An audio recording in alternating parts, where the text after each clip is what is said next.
ये तीन प्रिजनर्स दुनिया की एक टाइम पर सबसे खतरनाक जेल अल्काट्राज से कैसे भागे थे। बड़ी फेमस और इंटरेस्टिंग स्टोरी है, लेकिन मुझे रिसेंटली पता चली है तो मैं सुनाने आ गया अपने स्टाइल में। तो स्टोरी स्टार्ट होती है चार प्रिजनर से। पहले का नाम है फ्रैंक मॉरिस। इसने ड्रग स्मगलिंग, ट्रैफिकिंग से लेकर रॉबरी तक सब किया हुआ था, काफी फैला हुआ क्रिमिनल था। अब दूसरे और तीसरे का नाम था जॉन और क्लैरेंस। ये दोनों भाई थे। अब इन्होंने बैंक लूटे थे और इनके बारे में सबसे इंटरेस्टिंग बात ये थी कि ये बैंक तब लूटते थे जब वो बंद होते थे, ताकि किसी को चोट ना लगे। इन्होंने सिर्फ एक बार टॉय गन का यूज किया था, मतलब चोट थे लेकिन दिल के अच्छे थे। अब चौथा बंदा था एलन वेस्ट। ये कार चोरी करता था लेकिन बहुत गुस्से वाला बंदा था। इसने जितनी गाड़ियां चोरी करी थी तो उंगली पे नहीं गिन सकते, लेकिन उससे भी खतरनाक था इसका गुस्सा। अब इन चारों को ना अल्काट्राज आइलैंड की जेल में रखा हुआ था। इस आइलैंड को ना लोग द रॉक भी बुलाते थे, क्योंकि ये पूरा पत्थर से बना हुआ था और इसका पानी इतना ठंडा होता था। पानी की वेव्स भी इतनी तेज होती थी कि किसी बंदे को स्विम करके मेन लैंड तक पहुंचना इम्पॉसिबल था। बंदा पानी में टपक जाएगा लेकिन तैर करके उस पार नहीं पहुंच सकता था। अब यही रीजन था कि अमेरिका के सबसे डेंजर गैंगस्टर्स और क्रिमिनल्स को ना यही रखा जाता था, क्योंकि ये सारे क्रिमिनल्स दूसरी जेल से भागने में तो एक्सपर्ट थे। अब ये लोग बार बार भागने की कोशिश करते थे तो इन्हें स्पेशली यहाँ लाया जाता था कि आप भाग के दिखा। अब फ्रैंक भाई के दिमाग में हर टाइम यही चलता था कि वो यहाँ से बाहर कैसे निकले। उसका ना पैशन बन गया था इस जेल से बाहर निकलना, कि ऐसे कैसे इम्पॉसिबल है। अब उसने पहले कुछ टाइम तो गार्ड के शेड्यूल और जेल के ना रास्ते ऑब्जर्व किए। फिर इसने नोटिस करा कि इसके आसपास के जो लोग है ना, ये भी एक्सपर्ट स्केपीज है, मतलब ये लोग भी जेल से भागने की हॉबी रखते हैं। अब इसके बिल्कुल बगल वाली सेल में था एलन वेस्ट और उसकी बगल वाली सेल में थे जॉन और क्लैरेंस। अब ये लोग ना पहले भी दूसरी जेल में साथ रह चुके थे, इसलिए इनके बीच में ना एक लेवल का भाईचारा, आई मीन ट्रस्ट था। मैं कह रहा हूँ इन सबकी ना हॉबीज थी जेल से भागना, रूममेट नहीं जेल मेट थे ये लोग। अब फ्रैंक के दिमाग में जो आइडिया था उसने इन तीनों को धीरे धीरे बताना शुरू करा। अब जेल में ना म्यूजिक कार होता था जब प्रिजनर्स को इंस्ट्रूमेंट बजाने की परमिशन मिलती थी। अब इसी शोर का फायदा उठाकर फ्रैंक ने इन तीनों से धीरे धीरे करके प्लान डिस्कस करना शुरू कर दिया। अब फ्रैंक ने इन्हें बताया कि उसने एक ऐसी जगह ढूंढ ली है जहां से बाहर निकल सकते हैं। अब ये सुनकर ये तीनों भी एक्साइटेड हो गए कि हाँ सही कह रहे हो, ऐसी कोई जेल बनी नहीं जो हमें रोक सके। अब हर दिन म्यूजिक कार में ना बाकी कैदी इंस्ट्रूमेंट बजा रहे होते थे और ये चारों ना बैठ के गा रहे होते थे कि पांचों मिली तो बन गई मुट्ठी, आई मीन प्लान डिस्कस कर रहे होते थे। सॉरी भाइयों, मैं सीरियस होकर स्टोरी नहीं सुना सकता। अब फ्रैंक ने एक सीक्रेट रास्ता बनाने का प्लान बनाया था, क्योंकि इसने नोटिस किया था कि अल्काट्राज की सेल के पीछे से ना एक पतली सी गली जाती है जहां पर पाइप्स और वायर्स लगी होती हैं। अब ये जगह थी यूटिलिटी कॉरिडोर। अब इस जगह पर ना गार्ड्स कभी नहीं आते थे, क्योंकि बाकी प्रिजनर्स की पहुंच से ये जगह बाहर थी, तो गार्ड्स को लगता था यहाँ जाने ही क्यों। अब फ्रैंक ने अपने दोस्तों को समझाया कि हमारी जो सेल है ना, उसमें रास्ता बनाने के लिए हमें सबसे पहले अपनी अपनी सेल की वेंटिलेशन ग्रिल को हटा के उसमें छेद करना पड़ेगा और इतना बड़ा होल करना पड़ेगा कि ताकि हम उसमें से घुस सके। और रियल लोहे की जाली की जगह हम कार्डबोर्ड के गत्ते की जाली बनाएंगे और उस पे ना ऐसा पेंट कर देंगे ताकि गार्ड्स को भी शक ही ना हो। अब प्लान के अकॉर्डिंग रात में जब लाइट ऑफ हो जाएंगी तो अपने सेल की उस ग्रिल को निकालो, फेक वाली ग्रिल को निकालो और उसके छेद में घुस जाओ और बाहर वो उस कॉरिडोर पे पहुंच जाओ। और फिर वो गली ऊपर छत तक जाती है जहां पर एक फ्लोर है जिसे कोई यूज नहीं करता। फ्रैंक ने बोला कि हम सब वहां मिलेंगे और वहां अपनी राफ्ट और लाइफ जैकेट बनाएंगे। ये जितना सुनने में आसान लग रहा है ना, उतना आसान तो बिल्कुल नहीं होने वाला। अब इनका सबसे पहला काम था सेल की दीवार में छेद करना। तो ये लोग हर रात 9:30 बजे जब लाइट ऑफ हो जाती थी ये अपना काम शुरू करते थे, जिसके लिए इन्होंने चम्मच और फोक चुरा रखी थी और उसे दीवार पे घिसना शुरू कर देते थे। चम्मच से दीवार घिसने वाला ट्रेंड ना इन्होंने स्टार्ट करा था। अब फ्रैंक ने सोचा कि अगर हम चम्मच से दीवार घिसते रहे ना तो एक दिन हम घिस के खत्म हो जाएंगे, लेकिन सुरंग नहीं बना पाएंगे। तो इसने लगाया दिमाग और एक पुराने वैक्यूम क्लीनर की मोटर निकाल के ना एक ड्रिल बना ली जुगाड़ू। अब इससे इनका काम तो फास्ट हो जाएगा लेकिन ड्रिल की आवाज आएगी। तो फ्रैंक ने म्यूजिक कार के टाइम इतनी तेज अपना इंस्ट्रूमेंट बजाना चालू किया कि बाकी कैदियों को लगता था कि भाई फ्रैंक अपनी म्यूजिक की प्रैक्टिस कर रहा है, रॉकस्टार बनेगा। पर रियल में ड्रिल चल रही होती थी और किसी को आवाज भी सुनाई नहीं देती थी। अब छेद करने से पहले इनकी प्रॉब्लम थी कि अगर गार्ड ने होल देख लिया तो इनका सारा तेल तो वहीं खत्म हो जाएगा। तो इन्होंने कार्डबोर्ड का जुगाड़ किया और उसे जाली जैसा काटा और उस पर वैसे ही पेंट कर दिया। और रियल लोहे की जाली की जगह इन्होंने वो कार्डबोर्ड वाली जाली लगा दी ताकि भाई गार्ड देख ना सके कि उसके पीछे भाई होल हो चुका है। अब गार्ड्स इनके कितने भी पास से गुजरते थे ना, उनको बिल्कुल अंदाजा नहीं होता था कि भाई नकली जाली के पीछे मस्त खुदाई चल रही है। अब नेक्स्ट चीज इनके दिमाग में ये थी कि अल्काट्राज के ठंडे पानी में तैरकर दूसरी तरफ जाएंगे कैसे। अब इसके लिए इन्होंने दूसरे प्रिजनर से 50 रेनकोट इकट्ठा करे और कुछ ना खुद भी चुरा लिए, क्योंकि चोरी चकारी में भी तो एक्सपर्ट थे ये लोग। अब इन्होंने रेनकोट्स को पिघला कर गर्म पाइप की हेल्प से ना एक राफ्ट बना ली और इन्होंने प्लाईवुड्स के टुकड़ों से पैडल भी तैयार कर लिए थे। अब जब ये सारा काम करके अपनी सेल में वापस आते थे तो इनकी काउंटिंग होती थी, गार्ड काउंट करता था कि कितने प्रिजनर्स हैं। तो इसके लिए भी ना इन्होंने एक जुगाड़ किया और सोप, मिट्टी और टॉयलेट पेपर से पहले तो एक पेस्ट बनाया,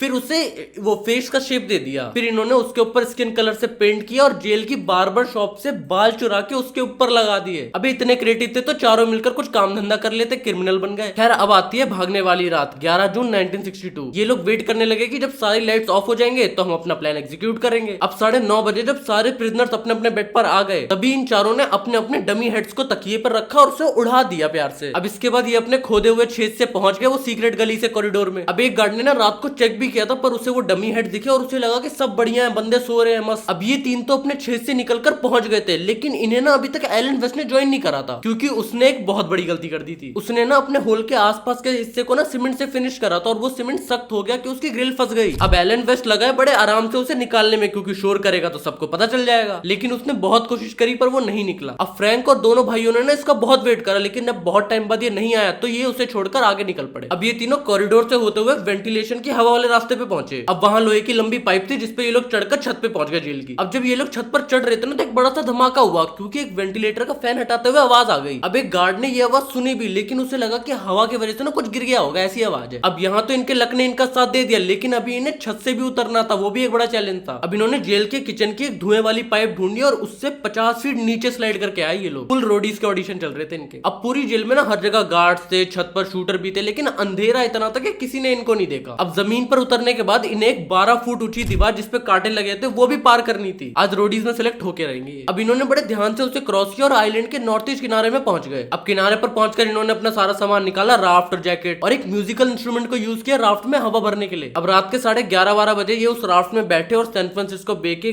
ठंडे और काले पानी में ये लोग निकल पड़े। अब इधर सुबह 7 बजे जब प्रिजनर्स की गिनती हो रही थी तो गार्ड सबसे पहले क्लेरेंस को जगाने गए कि क्या हुआ, आज आए नहीं। अब जैसे इन्होंने उसे टच किया वो डमी हेड गिर गया बेड से। गार्ड्स की तो वहीं फट गई, फिर पूरे जेल में सायरन बजने लगे। अब पूरे आइलैंड को लॉक कर दिया गया और इन्वेस्टिगेशन चालू हुई। अब पता चलता है कि एलन वेस्ट भी इसमें इन्वॉल्व था, क्योंकि उसने भी अपनी सेल की दीवार खोदी थी और वो बहुत ज्यादा गुस्से में फ्रस्ट्रेटेड और डरा बैठा था, क्योंकि ऑब्वियसली इसने सारा कांड तो साथ में करा, लेकिन वो सारे निकल गए और ये रह गया यहाँ पर। अब इसके पास और कोई चारा नहीं था, तो इसने FBI और जेल अथॉरिटीज को सारा प्लान डिटेल में बता दिया। एलन वेस्ट ने बताया कि फ्रैंक का प्लान पहले तो एंजल आइलैंड तक पहुंचना था और वहां से कार चोरी करके भाग जाना। अब 10 दिन तक लैंड, वाटर, एयर से सर्च ऑपरेशन चालू हुए। कोस्ट गार्ड, FBI और लोकल पुलिस ने सैन फ्रांसिस्को बे का कोना कोना छान मारा। अब इन्हें लगा था कि ये लोग आइलैंड पर ही कहीं छुपे हैं, लेकिन इन्हें कहीं नहीं मिले वो। लेकिन पानी में ढूंढते हुए उन्हें एक पैडल मिला जो इन लोगों ने बनाया था। फिर इन्हें रेनकोट से बनी एक जैकेट भी मिली जो थोड़ी सी फटी हुई थी। फिर इन्हें एक रबर पैकेट भी मिला जिसमें दोनों भाइयों की फैमिली फोटोज और एड्रेस थे। अब पास में ही एंजल आइलैंड में ना उनकी राफ्ट के कुछ निशान और फुटप्रिंट भी मिले थे। अब एलन वेस्ट ने बताया था कि ये लोग कार चोरी करके आगे जाने वाले थे, पर सर्च टीम को एंजल आइलैंड पे कोई कार चोरी होने की रिपोर्ट नहीं आई। FBI ने बहुत सालों तक इन्वेस्टिगेशन करी, लेकिन 1979 में ये बोल के फाइल बंद कर दी कि ये तीनों ना डूब गए होंगे पानी में। लेकिन ये लोग ऑफिशियली कभी नहीं मरे और ना ही इनकी बॉडी मिली, और कुछ आर्टिकल्स के अकॉर्डिंग तो ये लोग जिंदा भी थे, लेकिन ये बात कंफर्म नहीं हुई। अब 1975 में ना ब्राजील में एक फोटो खींची गई थी जिसमें 2 आदमी थे जो बिल्कुल जॉन और क्लैरेंस की तरह दिख रहे थे। अब अल्काट्राज की जेल तो 1963 में बंद हो गई थी, लेकिन ये केस अभी तक ओपन है, क्योंकि इन लोग का कहना है कि जब तक ये तीनों 100 साल के नहीं हो जाते ना 2030 तक, तब तक ये चलता रहेगा सर। बाकी तुम्हें ऐसी स्टोरी टेलिंग के साथ और कैसे सुनने आता तो तुम यहाँ वीडियो पे टैप कर सकते हो।